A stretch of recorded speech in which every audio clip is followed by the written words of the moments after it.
ചുക്കില്ലാത്ത കഷായമില്ല എന്നാണ് മലയാളികൾ പറയാറുള്ളത്. ചുക്കിന് ആയുർവേദത്തിലെ ഔഷധമൂല്യത്തെക്കുറിച്ച് അത്രമാത്രം പ്രസക്തിയാണുള്ളത്. ഒരുപാട് ഔഷധയോഗങ്ങളിൽ ചേരുന്ന ഒരു ചേരുവയാണ് ചുക്ക്. അതുകൊണ്ടായിരിക്കും ആയുർവേദത്തിൽ ചുക്കിന് മഹൌഷധി എന്നാണ് വിശേഷിപ്പിച്ചിട്ടുള്ളത്. ഇഞ്ചി ഒരു പ്രത്യേക തരത്തിൽ ഉണക്കിയെടുക്കുന്നതാണ് ചുക്ക്.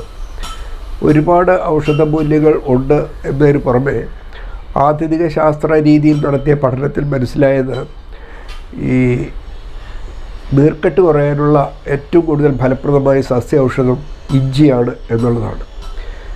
ഇഞ്ചി ഏറ്റവും കൂടുതൽ കൃഷി ചെയ്യുന്നത് ഏഷ്യൻ ഭൂഖണ്ഡത്തിലാണ്. കേരളത്തിൽ വ്യാപകമായി ഇത് കൃഷി ചെയ്തു വരുന്നുണ്ട്. നല്ല മഴയും വളക്കൂറുള്ള മണ്ണും തണലും ആണ് ഇഞ്ചി കൃഷിക്ക് ഏറ്റവും ആവശ്യമായത്. ഈ നീർക്കെട്ടിനെ ഫലപ്രദമായി കുറയ്ക്കാൻ സഹായിക്കുന്ന സസ്യവൃക്ഷം ഇഞ്ചിയുണ്ട് പരീക്ഷണസിദ്ധമായി തെളിയിക്കപ്പെട്ടതാണ്. അതുകൊണ്ട് തന്നെ ഈ നീർക്കെട്ട് വരാതിരിക്കാൻ നമുക്ക് കുടിവെള്ളമായിട്ട് ഏറ്റവും നന്നായിട്ട് ഉപയോഗിക്കാൻ കഴിയുന്നത് ഇഞ്ചിയിട്ട് തിളപ്പിച്ച വെള്ളമാണ്. ഈ പനി കുറയാൻ അല്ലെങ്കിൽ ഈ സന്ധിവാത രോഗങ്ങളിൽ നീർക്കെട്ട് ചൂടൊക്കെ കൂടുതലുള്ളപ്പോൾ ഇഞ്ചി നീരിൽ മുക്കാമുക്കട് ഗുളിക, ഗോരോചനാദി ഗുളിക ഇതൊക്കെ ചേർത്ത് കൊടുത്താൽ നല്ല ഫലം കിട്ടാറുണ്ട്. ശക്തമായ ചെവിവേദനയുള്ളപ്പോൾ ഇഞ്ചി നീര് ചെറുതായി ചൂടാക്കി 2 തുള്ളി ഒഴിച്ചു കൊടുത്താൽ വേദനയ്ക്ക് ആശ്വാസം കിട്ടും. അതുപോലെ സ്ഥിരമായി ഈ മനം പുരട്ടൽ, വിശപ്പില്ലായ്മ, ദഹനക്ഷയം ഇതൊക്കെയായിട്ട് നടക്കുന്ന ഒരുപാട് പേരുണ്ട്. അവർക്ക് 2 ഗ്രാം ചുക്കുപൊടി ശർക്കരയും ചേർത്ത് ആഹാരത്തിന് ഒരു അരമണിക്കൂറും കുറച്ച് ദിവസം കഴിച്ചാൽ ഒരുപാട് മാറ്റം കിട്ടും.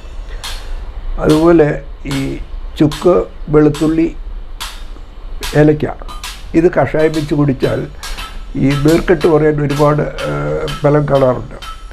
സത്യത്തിൽ ദഹനശേഷി വർദ്ധിപ്പിക്കുക എന്നുള്ളതാണ് ഇഞ്ചിയുടെ ഏറ്റവും വലിയ ഗുണം. അതോടൊപ്പം ആമാശയത്തിൻ്റെയും കുടലുകളുടെയും പ്രവർത്തനം നല്ല രീതിയിലാക്കാനും ഇത് സഹായിക്കുന്നുണ്ട്. അതുകൊണ്ട് തന്നെ ഒരുപാട് രോഗങ്ങൾ വരാതിരിക്കാനും നീർക്കെട്ട് സംബന്ധമായ രോഗങ്ങളിൽ സ്ഥിരമായിട്ടുള്ള പനി, വിശപ്പില്ലായ്മ, ദഹനക്ഷയം ഇത്തരം രോഗങ്ങളിൽ ഈ ഏറ്റവും ഫലപ്രദമായി ഉപയോഗിക്കാൻ കഴിയുന്ന ഒരു ഔഷധം കൂടിയാണ് ചുക്ക്.